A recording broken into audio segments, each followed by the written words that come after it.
ವಿಶೇಷವಾಗಿ ಹೆಣ್ಣು ಮಕ್ಕಳು ಪ್ರತಿಯೊಬ್ಬರೂ ತಿಳಿಯಲೇಬೇಕಾದ ನಮ್ಮ ಹಿರಿಯರು ಹೇಳಿರುವ 43 ಅಪರೂಪದ ಕಿವಿ ಮಾತುಗಳು.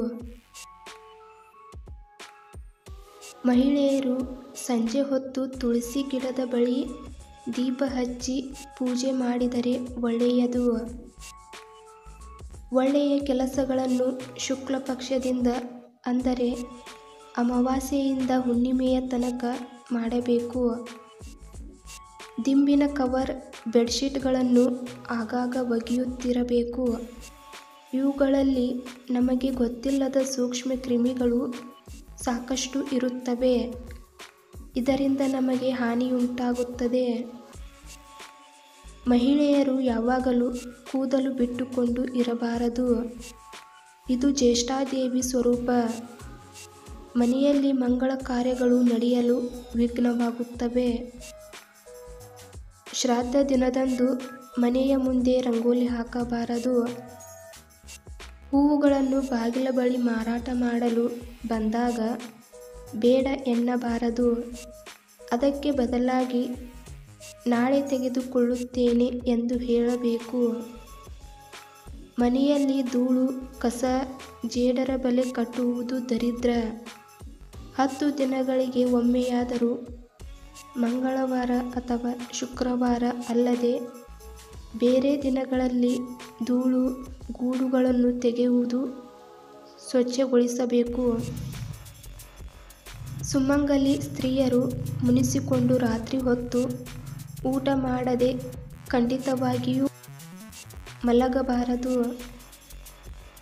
ಕಾಲಿನ ಮೇಲೆ ಕಾಲು ಹಾಕಿ ಕುಳಿತುಕೊಳ್ಳುವುದು, ಕಾಲು ಅಲುಗಾಡಿಸುತ್ತಾ ಕೂರುವುದು, ಒಂಟಿ ಕಾಲಿನಲ್ಲಿ ನಿಲ್ಲುವುದು ಮಾಡಲೇಬಾರದು. ಇದರಿಂದ ದರಿದ್ರ ಉಂಟಾಗುತ್ತದೆ. ಒಡೆದ ತೆಂಗಿನಕಾಯಿ ನೀಡುವಾಗ 3 ಕಣ್ಣು ಇರುವ ಭಾಗವನ್ನು ತಪ್ಪದೇ ನೀವು ಇಟ್ಟುಕೊಂಡು ಉಳಿದ ಭಾಗವನ್ನು ಇತರರಿಗೆ ಕೊಡಬೇಕು. ಪ್ರತಿನಿತ್ಯ ಊಟಕ್ಕೂ ಮುನ್ನ ಕಾಗೆಗೆ ಅನ್ನ ಇಡಿ. ಕಾಗೆಗೆ, ಹಸುವಿಗೆ ನಾವು ಊಟ ಮಾಡುವ ಮುನ್ನ ಮತ್ತು ನಾವು ಊಟ ಮಾಡಿದ ನಂತರ ನಾಯಿ, ಬೆಕ್ಕಿಗೆ ಅನ್ನ ಆಹಾರವನ್ನು ನೀಡಬೇಕು. ಉಪ್ಪು, ಹುಣಸೆ ಹಣ್ಣು ಇವುಗಳನ್ನು ಯಾರಿಗೆ ಕೊಟ್ಟರೂ ಕೈಗೆ ಮಾತ್ರ ಕೊಡಲೇಬಾರದು.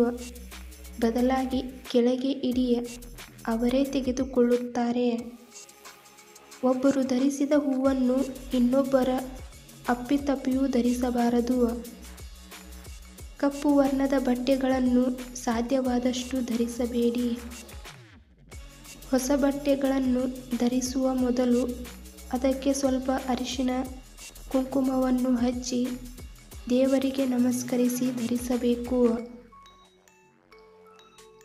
ಮನೆಯಲ್ಲಿ ಅಕ್ಕ ತಂಗಿಯರಿಗೆ ವರ್ಷಕ್ಕೆ ಒಮ್ಮೆಯಾದರೂ ತವರಿಗೆ ಕರೆಸಿ ಅರಿಶಿನ ಕುಂಕುಮ ತಾಂಬೂಲದ ಜೊತೆಗೆ ಕೈಲಾದ ಹಣ ಒಡವೆಗಳನ್ನು ಕೊಟ್ಟು ಹರಿಸಿದರೆ ಮನೆತನ ತುಂಬ ಚೆನ್ನಾಗಿ ಏಳಿಗೆ ಆಗುತ್ತದೆ.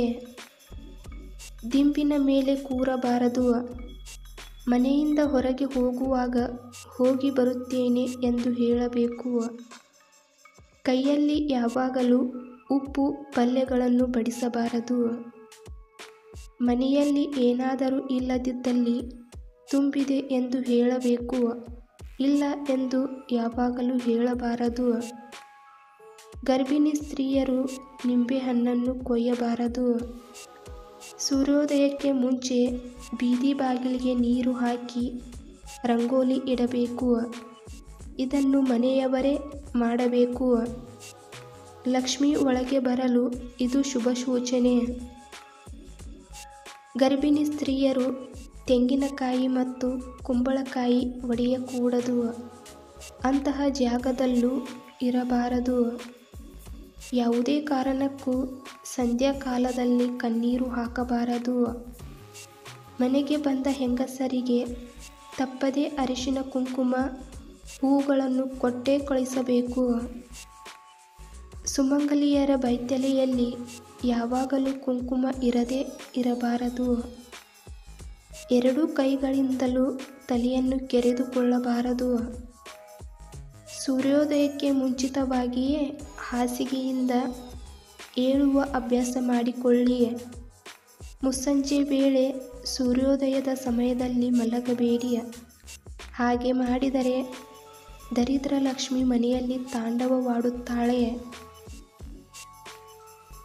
ಮುಸ್ಸಂಜೆ ಮತ್ತು ಸೂರ್ಯಾಸ್ತದ ಬಳಿಕ ತಲೆಯ ಕೂದಲನ್ನು ಬಾಚಬಾರದು. ಹಾಸಿಗೆ, ಸೋಫಾ, ಮಂಚದ ಮೇಲೆ ಕುಳಿತು ಧ್ಯಾನ ಪೂಜೆಗಳನ್ನು ಮಾಡಬೇಡಿ. ಇದು ಯಾವ ಫಲವನ್ನು ನೀಡುವುದಿಲ್ಲ. ಮನೆಯಲ್ಲಿ ಹೆಣ್ಣು ಮಕ್ಕಳು ಕೆದರಿದ ಕೂದಲನ್ನು ಬಿಟ್ಟುಕೊಂಡು ಓಡಾಡಬಾರದು. ಕುಂಕುಮವಿಲ್ಲದ ಹಣೆ, ಕೆದರಿದ ಕೂದಲು, ಅರಿಶಿನ ಹಚ್ಚದ ಕೈಕಾಲುಗಳು ಮಹಿಳೆಯರಿಗೆ ಅಶುಭದ ಸಂಕೇತವಾಗಿದೆ. ಉಗುರುಗಳನ್ನು ಸಂಜೆ ಮತ್ತು ರಾತ್ರಿಯ ಸಮಯದಲ್ಲಿ ಕತ್ತರಿಸಬೇಡಿ. ಹಾಗೆ ಶುಕ್ರವಾರ, ಮಂಗಳವಾರ, ಶನಿವಾರದ ದಿನ ಉಗುರುಗಳನ್ನು ಕತ್ತರಿಸಬಾರದು. ಕತ್ತರಿಸಿದ ಉಗುರುಗಳನ್ನು ಸಹ ಮನೆಯಲ್ಲಿ ಎಲ್ಲೆಂದರಲ್ಲಿ ಎಸೆಯಬಾರದು. ಹಾಲನ್ನು ಚೆಲ್ಲಿದ್ದರೆ ತುಳಿದುಕೊಂಡು ಓಡಾಡಬೇಡಿ. ಒಂದು ವಸ್ತ್ರವನ್ನು ತೆಗೆದುಕೊಂಡು ಕೈಗಳಿಂದ ಸ್ವಚ್ಛಗೊಳಿಸಬೇಕು. ಕೈ ಮತ್ತು ಕಾಲುಗಳ ಉಗುರುಗಳನ್ನು ವಿಪರೀತ ಬೆಳೆಸಬೇಡಿ. ಅದು ದರಿದ್ರದ ಸಂಕೇತವಾಗಿದೆ. ಹರಿದು ಹೋದ ಬಟ್ಟೆಗಳನ್ನು ಯಾವುದೇ ಕಾರಣಕ್ಕೂ ಧರಿಸಬೇಡಿ. ಒಂದು ವೇಳೆ ನೀವೇನಾದರೂ ಧರಿಸಿದರೆ, ಮಾಟ ಮಂತ್ರ, ದೃಷ್ಟಿಗಳ ಪ್ರಯೋಗ ಮಾಡಿಸಿದ್ದರೆ ಅವುಗಳ ಮೇಲೆ ಪರಿಣಾಮ ಬೇಗ ಬೀಳುತ್ತದೆ. ಮನೆಯ ಗೋಡೆಯ ಮೇಲೆ, ದೇವರ ಮನೆ ಮುಂತಾದ ಸ್ಥಳಗಳಲ್ಲಿ ಗೋಡೆಗಳ ಮೇಲೆ ಶಾಯಿ ಅಥವಾ ಕರಿಬಣ್ಣ ಇತ್ಯಾದಿಗಳಿಂದ ವಿಕಾರ ಆಕೃತಿಗಳನ್ನು ಬರೆಯಬೇಡಿ. ಮಂಗಳವಾರ, ಶುಕ್ರವಾರದಂದು ಯಾರನ್ನೂ ಸಹ ಅವ್ಯಾಚ್ಯ ಪದಗಳಿಂದ ಬೈಯಬೇಡಿ. ಅದರಲ್ಲೂ ವಿಶೇಷವಾಗಿ ಹೆಣ್ಣು ಮಕ್ಕಳನ್ನು ಆ ದಿನಗಳು ಅವ್ಯಾಚ್ಯ ಶಬ್ದಗಳಿಂದ ಬೈಯಲೂಬಾರದು. ನಡೆಯುವಾಗ ನಿಮ್ಮ ಪಾದಗಳನ್ನು ನೆಲಕ್ಕೆ ಸವರಿಕೊಂಡು ಓಡಾಡಬೇಡಿ. ಕಾಲಿನ ಪಾದವನ್ನು ಎತ್ತಿ ಇಟ್ಟು ನಡೆಯಬೇಕು. ಸಾಧ್ಯವಾದಷ್ಟು ಶಬ್ದ ಕಡಿಮೆ ಇರಲಿ. ಹೆಣ್ಣು ಮಕ್ಕಳು ಕಾಲಿಗೆ ಕಾಲ್ಗೆಜ್ಜೆಯನ್ನು ಧರಿಸುವುದು ಒಳ್ಳೆಯದು.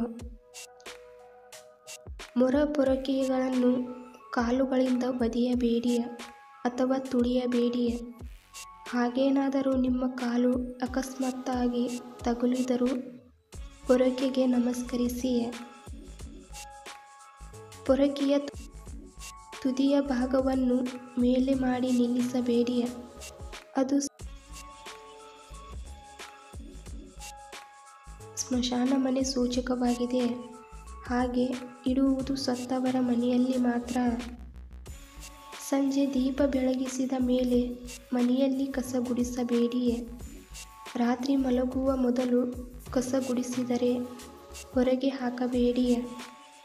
ಒಂದು ಕಡೆ ಗುಡ್ಡೆ ಮಾಡಿ ಶೇಖರಿಸಿಟ್ಟು ಬೆಳಗಿನ ಜಾವ ಸೂರ್ಯೋದಯದ ನಂತರ ಹೊರಗೆ ಹಾಕಿ. ಸಂಜೆ ದೇವರ ದೀಪ ಹಚ್ಚುವ ಸಮಯದಲ್ಲಿ ಮುಂಭಾಗದಲ್ಲಿರುವ ಬಾಗಿಲನ್ನು ತೆರೆದು ಮನೆಯ ಹಿಂಭಾಗದಲ್ಲಿರುವ ಬಾಗಿಲನ್ನು ಮುಚ್ಚಬೇಕು.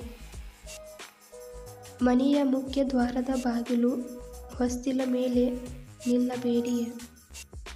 ಅಷ್ಟು ಮಾತ್ರವಲ್ಲದೆ ಬೇರೆ ಯಾರೂ ಸಹ ಹೊಸ್ತಿಲ ಮೇಲೆ ನಿಲ್ಲದಂತೆ ಎಚ್ಚರ ವಹಿಸಿ ತಿಳಿ ಹೇಳಿ.